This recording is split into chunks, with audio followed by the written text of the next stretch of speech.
All of what we know about Doc Holliday is essentially from the Stuart N. Lake book about Wyatt Earp. Wyatt gave his memoirs to Stuart Lake before he... Picture this. A skeletal man, barely 120 pounds, coughing blood into a stained handkerchief, drifting into a dusty saloon. His eyes are flat, deliberate, already past fear. He's dying, and everyone in the room knows it. That's what makes him lethal. Not in spite of his condition, but because of it. A man with nothing left to lose is a loaded weapon with a pulse. This is the real Doc Holliday. And the truth about him is far darker than any movie ever dared to show. How does a privileged Southern gentleman become one of the most feared men in the West? The gentleman gunfighter. John Henry Holliday was born in 1851 in Griffin, Georgia, into a wealthy, respectable Southern family. His father, Henry Burroughs Holliday, was a Confederate major who survived the Civil War and prospered afterward.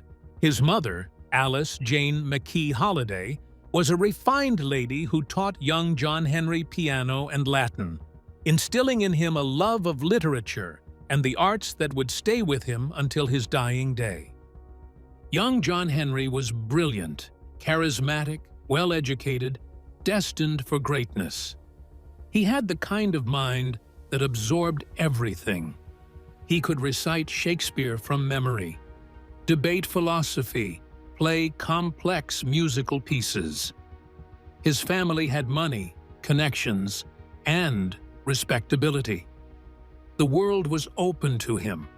By age 20, he had earned a doctorate in dental surgery from the Pennsylvania College of Dental Surgery in Philadelphia, one of the premier dental schools in the country. Dr. John Henry Holliday opened his practice and had a promising future ahead of him. Everything was going according to plan. Then came the tragedy that would set everything in motion. When Doc was 15, his mother Alice died of tuberculosis. He watched her waste away over months, coughing blood, gasping for air, her body slowly destroying itself from the inside. It was a slow, agonizing death, the kind that forces a family to watch helplessly as someone they love drowns in their own lungs. Doc was there for all of it. He saw what the disease did. He knew exactly what was coming. In the 1800s, they didn't understand it was bacterial. Many thought it was hereditary, passed down through blood. As we now know, if you lived with someone who had consumption, as they called it then, you were exposed constantly. Every cough, every blood-flecked handkerchief, every shared meal, all of it spread the Mycobacterium tuberculosis bacteria. In 1873, just 2 years after graduating dental school and setting up his practice, Doc began coughing blood. He knew immediately what it meant. He'd seen those symptoms before, watched them kill his mother. The doctors confirmed it. Tuberculosis. They gave him months to live. Maybe a few years if he moved to a drier climate, where the disease might progress more slowly. But here's the truly haunting part. Doc knew he was living on borrowed time from the moment his mother died. He'd been exposed as a teenager.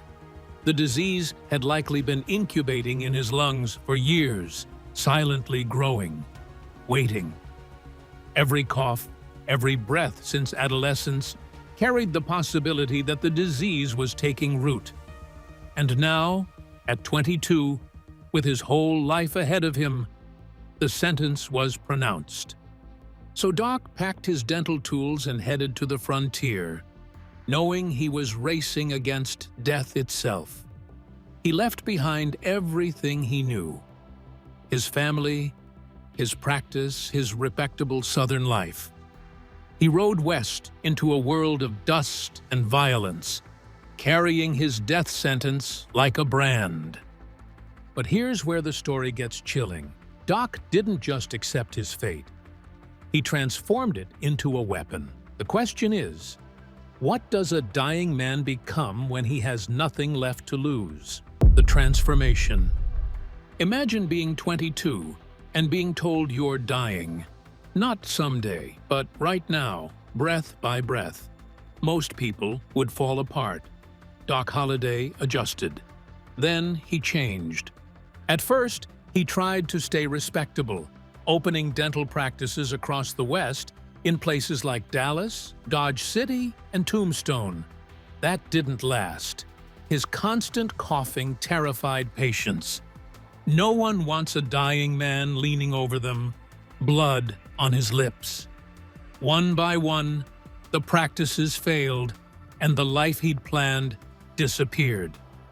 So Doc turned to gambling, which was apparently a perfectly acceptable career at the time. He was excellent at it. He could calculate odds in his head and read people with surgical precision. Cards paid his bills and kept him moving, always chasing dry air and a little more time. But frontier gambling came with bullets, not contracts. Accusations of cheating could turn deadly fast. Doc realized that if he wanted to survive, he needed a gun. He practiced constantly, even as his body weakened. He wasn't the fastest gun alive, but he was competent. And in the West, competence kept you breathing. What really unsettled people was his calm. While others raged or panicked, Doc stayed detached. A man already dying has very little to fear from a bullet. That detachment became his reputation. Not fast, not flashy, just willing. And in a world where most men still feared consequences, that made Doc Holliday terrifying. But every dangerous man needs a purpose. Doc was about to find his. The Devil's Friendship. In 1878, Doc intervened when Wyatt Earp found himself in trouble with a group of armed men in Fort Griffin, Texas. The exact details are fuzzy, because frontier history loves drama and hates receipts, but the headline is clear. Wyatt needed help, and Doc showed up. That moment locked them together for life and launched one of the most infamous friendships in Western history. But let's be honest, this wasn't a wholesome buddy cop situation. This was a bond built on violence, bad decisions, and a shared comfort with crossing lines most people wouldn't even step near. Wyatt Earp gets marketed as a lawman, but that label came with a lot of fine print. He wore a badge when it benefited him and ran gambling operations when it didn't. He had interests in saloons and brothels, and yes, he'd been arrested for horse theft in his younger years. Wyatt didn't live by the law. He negotiated with it. In frontier towns, legality was flexible, and Wyatt knew exactly how to bend without breaking. And Doc? Doc was the friend you call when things need to get ugly. He was Wyatt's shadow, the man who handled the messier parts, the things a badge-wearing figure couldn't be publicly associated with. If Wyatt was the face, Doc was the quiet threat, standing just behind him, coughing politely and daring someone to try it. Here's the part that really gets uncomfortable. Doc Holliday wasn't loyal because of honor, brotherhood, or some romantic code. He was loyal because Wyatt gave him something far more valuable: purpose. When you're dying, purpose matters more than morality. Wyatt gave Doc a reason to keep showing up, a reason to keep breathing, even if that reason involved guns, grudges, and questionable ethics. And somehow, twisted as it was, the friendship was real. Wyatt visited Doc during his final illness. They wrote to each other. There was genuine affection there, but it was affection forged in gun smoke and sustained by shared enemies. These were two men who understood each other because they lived comfortably in the moral gray areas most people avoid at all costs. Doc found in Wyatt something he'd lost when he left Georgia: belonging, loyalty, a sense that he mattered to someone. And Wyatt found in Doc something just as useful: a man who wouldn't hesitate, wouldn't panic, and wouldn't fear the consequences. A man who was already dying and therefore impossible to intimidate. That arrangement worked beautifully. Until it didn't, because that purpose was about to be tested in the most famous 30 seconds in American history. The gunfight at the OK Corral, October 26, 1881. The most famous 30 seconds in American history. Blink and you'd miss it. Miss nothing. And it still wouldn't make complete sense. Tensions between the Earp brothers, Wyatt, Virgil, and Morgan, and a gang known as the Cowboys had been simmering for months. The Cowboys were rustlers, thieves, and general menaces who treated the border like a suggestion. In Tombstone, they also had friends in high places. Sheriff Johnny Behan was, at best, sympathetic, at worst, conveniently distracted. The Earps were lawmen, technically, but let's not pretend this was a clean battle between good and evil. This was about control, power. Who ran Tombstone and who got rich doing it. Silver money was pouring in, and violence was the price of admission. And why was Doc there? Simple, Wyatt was there. That was the whole resume. The Earps and Doc confronted 5 cowboys: Billy Clanton, Frank and Tom McClory, Ike Clanton, and Billy Claiborne. The confrontation happened in a vacant lot near the OK Corral. The cowboys were armed, which violated a town ordinance. Virgil Earp claimed he was enforcing the law. Everyone else knew this was about far more than weapons. Words were exchanged. Accounts disagree, as they always do. Someone said, "Throw up your hands." Someone said, "Give up your guns." Maybe both, maybe neither. Then someone fired. Who shot first? No one knows. Gun smoke, panic, ringing ears, 30 seconds of chaos. History never gets clean footage. What we do know is this: Doc Holliday had a shotgun hidden under his coat. When the shooting started, he pulled it out and fired at Tom McClory. McClory died. Whether Doc's blast killed him or whether the Earps finished the job is still debated, but at close range, the difference is mostly academic. By the end, 3 cowboys were dead. Virgil Earp was shot in the leg. Morgan Earp took a bullet through the shoulder. Wyatt and Doc walked away untouched, either incredibly lucky or deeply favored by chaos. The fallout was immediate. Doc and the Earps were charged with killing. A hearing followed. Witnesses contradicted each other, as witnesses love to do. Judge Wells Spicer eventually ruled that the killings were justified, that the Earps were enforcing the law, and that the cowboys had been given a chance to surrender.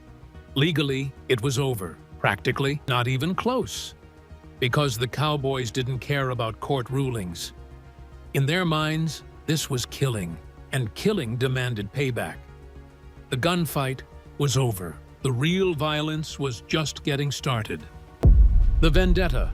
The fallout from the OK Corral was uglier than the gunfight itself. The cowboys wanted revenge, and they weren't interested in paperwork. In December 1881, Virgil Earp was ambushed while walking home at night. Shots came out of the darkness and shattered his arm, leaving him permanently crippled. Message received loud and clear: badges did not equal safety. 3 months later, things escalated. Morgan Earp was killed while playing billiards, shot through a window by an unseen gunman. He died there in the saloon, with Wyatt and Doc helpless to stop it. That was the moment Wyatt Earp stopped pretending this was about the law. Wyatt snapped. He put together what history politely calls the Earp Vendetta Ride. This was not a manhunt. This was revenge with horses. Doc Holliday rode with him, along with a few loyal allies, all focused on one goal: finding the men responsible and ending them. There were no arrests, no trials, just tracking, cornering, and killing. Frank Stillwell was found near a train station in Tucson and didn't walk away. Neither did Florentino Cruz, tracked down days later. One by one, the list got shorter. What made Doc terrifying during the Vendetta ride wasn't the violence. It was how little he cared about the consequences. Warrants were issued, they were wanted men. Wyatt still had a future to lose. Doc didn't.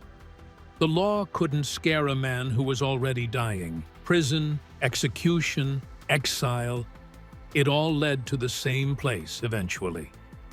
So Doc rode on, driven by loyalty and something darker. A sense that the only meaning left in his life came from standing beside Wyatt, no matter how bloody the road got. And that raises the real question. What kind of man reaches a place where killing feels justified, even necessary? And how does someone live there without losing what little humanity they have left? The philosophy of a dying man. This is what really makes Doc Holliday unsettling. He wasn't some uneducated brute swinging a gun because he didn't know better. He knew better. He could quote Shakespeare, play Chopin, speak Latin, and held an actual doctorate in dental surgery. This was a cultured Southern gentleman who consciously chose violence. Somewhere between his diagnosis and the dusty chaos of the frontier, Doc settled on a grim philosophy. Everyone dies, he figured. He was just on a faster schedule. And if death is unavoidable, then the only thing that matters is how you meet it. For Doc, that meant no fear, no apologies, and absolutely no mercy. He famously said he'd die with his boots on. That wasn't bravado. That was a plan. He refused to waste away in a bed, coughing himself into nothing. If death was coming, he wanted to meet it standing up, preferably armed. It's a deeply uncomfortable way of thinking. Once death becomes inevitable, morality gets slippery. Right and wrong stop feeling urgent.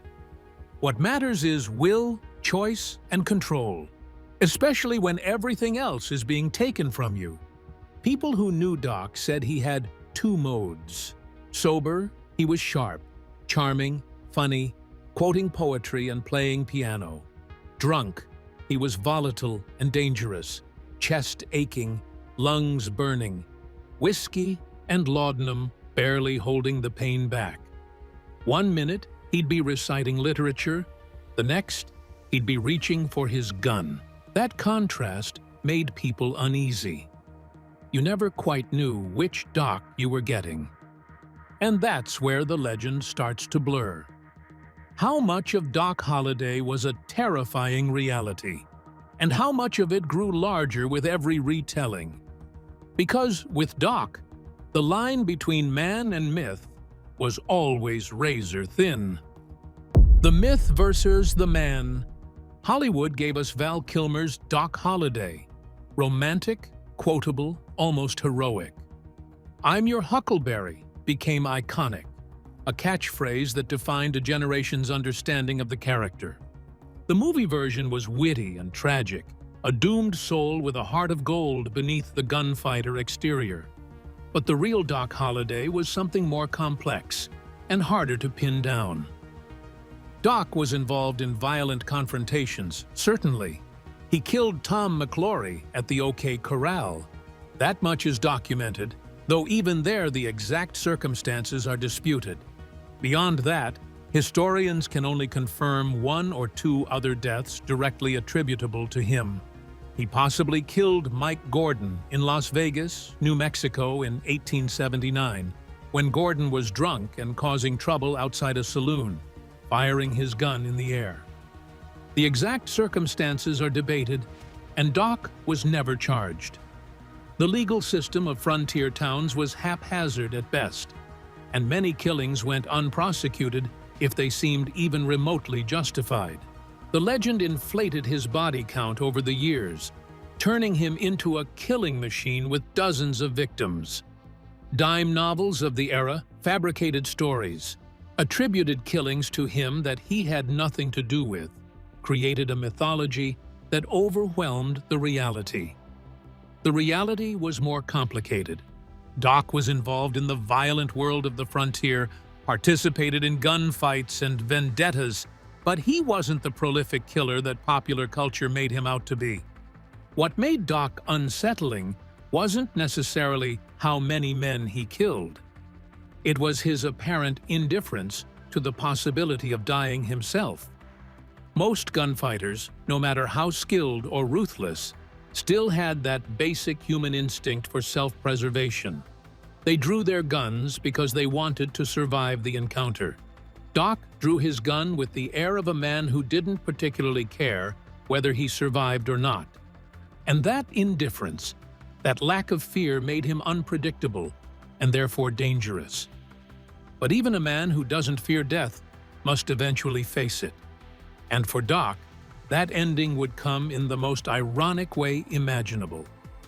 The Johnny Ringo story is worth mentioning here because it illustrates how myth overtook reality in Doc's case. In July 1882, Johnny Ringo, another notorious gunfighter and a member of the Cowboys, was found dead in the Arizona wilderness, shot in the head. The official ruling was self-harm. He'd been drinking heavily, was reportedly depressed. The evidence pointed to self-inflicted death, but rumors immediately swirled that Doc had tracked him down and killed him, that this was one final act of vengeance from the vendetta ride. The rumors persist to this day, fueled by movies and novels that found the story too good to resist. But there's no evidence Doc was involved. Records suggest he may not have even been in the area at the time. The myth wanted Doc to have killed Ringo, so the myth declared it so. Evidence be damned. That's the thing about Doc. So many deaths trail behind him in legend, but the historical record tells a different story.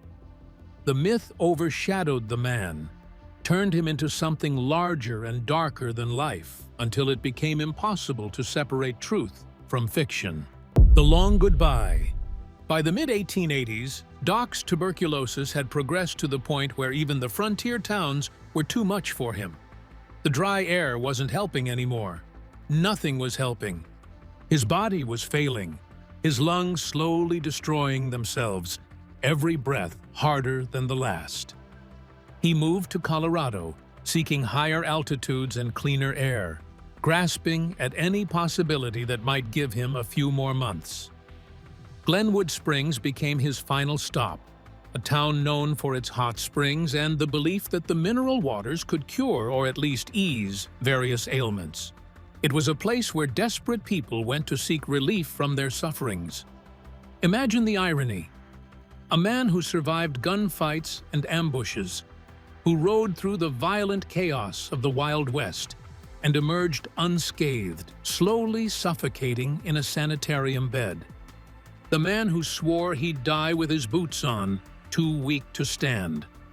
The man who faced death without fear in gunfights, forced to face it in the most undignified way possible. Drowning on dry land, blumini, his lungs filling with blood and fluid. Doc spent his final months in a Colorado hotel room that functioned as a hospice. He was essentially bedridden, coughing blood, barely able to eat. His weight, never substantial even in health, dropped to skeletal levels. The man who had once been quick and dangerous was now a wasted shadow. Wyatt visited when he could, but even that friendship couldn't change the ending that had been written years ago when Doc first coughed blood in his dental office. They talked about old times, about Tombstone and the gunfight, and the men they'd known. Doc was reportedly calm, accepting, with no apparent fear of what was coming. On November 8, 1887, Doc Holliday woke up in his hotel room and asked the nurse for a glass of whiskey. She refused. Doctor's orders. Alcohol would only make things worse. Doc looked down at his feet, still covered by the blanket, still wearing no boots. He reportedly said, "Damn, this is funny." Those were his last words. He died minutes later at age 36.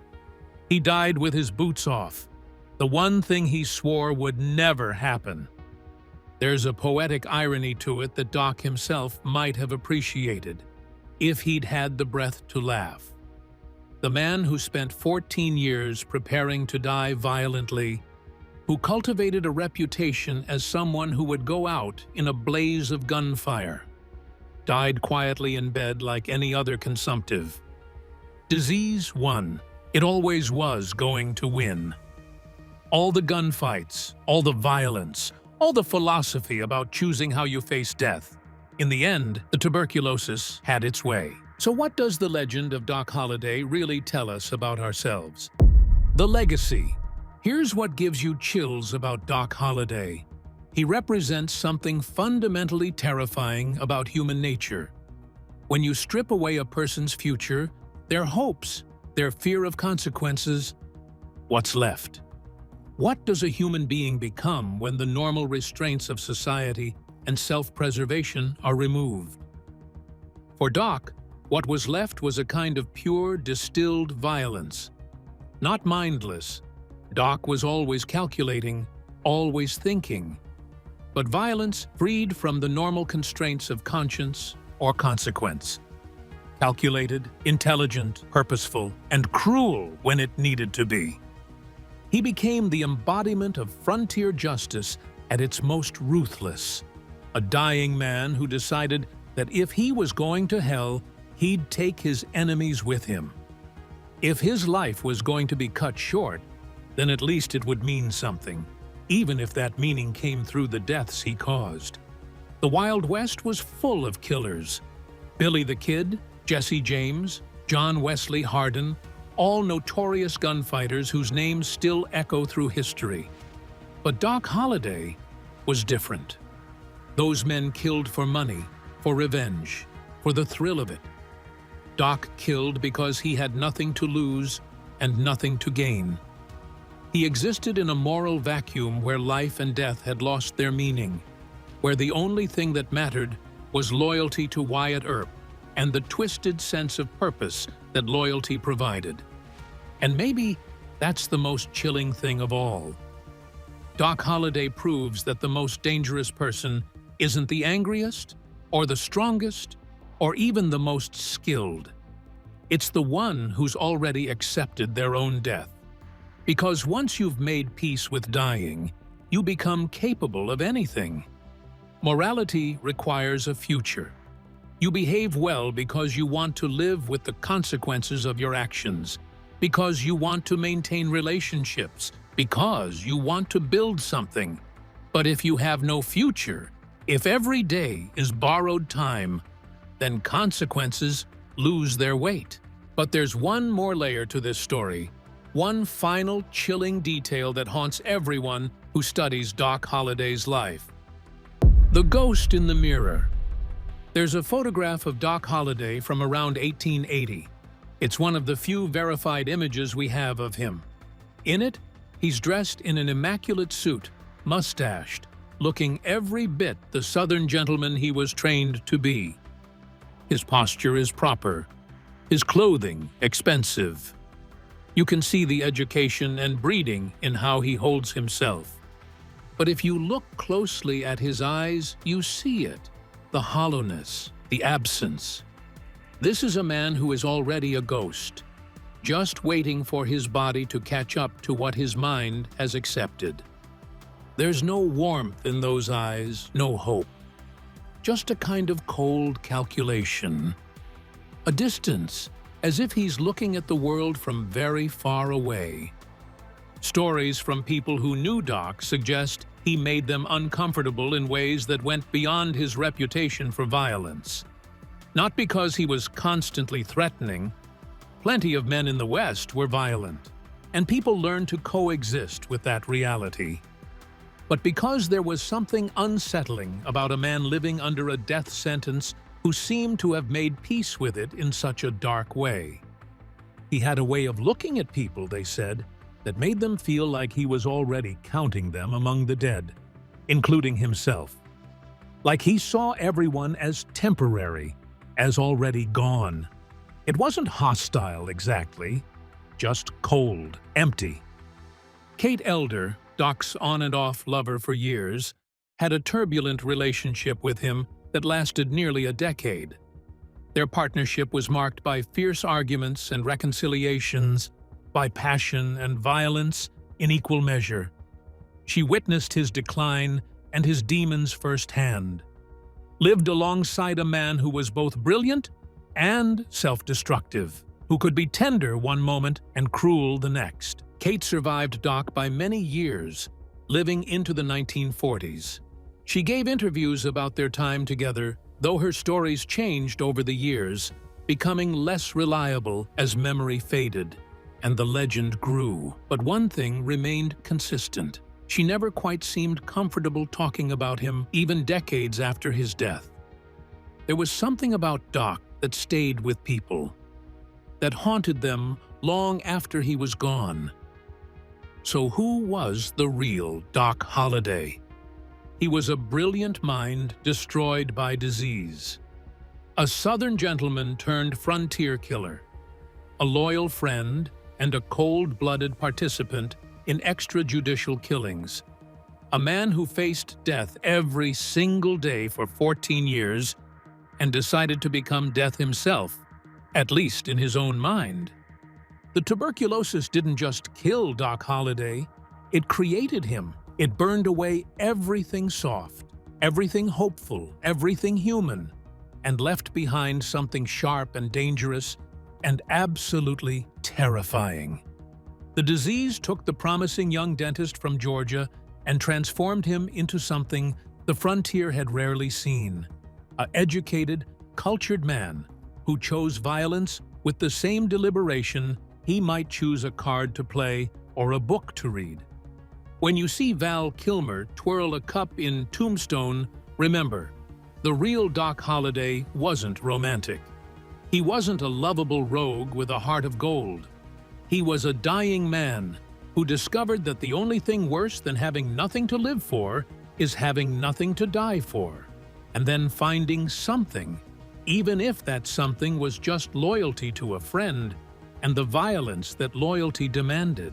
Doc Holliday died in 1887, but his legend never will, because he represents something that exists in all of us, the question of what we would become if we knew we were dying. Would we rage against it? Would we despair and give up? Would we, like Doc, choose to go out on our own terms, no matter the cost to ourselves or others? The real Doc Holliday will give you chills because he holds up a mirror to the darkest possibilities of human nature. He shows us what we're capable of when all hope is lost and all fear is gone. He proves that education and culture and refinement are just veneers, that underneath them lies the capacity for violence and cruelty when the right bufui or wrong circumstances arise. He was a ghost who walked among the living for 14 years, knowing he was dying, watching everyone around him with the detachment of someone who had already left the world even though his body remained. And when he finally died, quietly in a hotel room with his boots off, the Wild West lost one of its most terrifying and complex legends. The truth about Doc Holliday isn't that he was the fastest gun or the most prolific killer. The truth is that he was a man who had nothing to lose and found purpose in violence, who turned his death sentence into a kind of freedom that made him dangerous in ways that went beyond skill or speed. He was dangerous because he didn't care. And in a world where everyone else still had something to lose,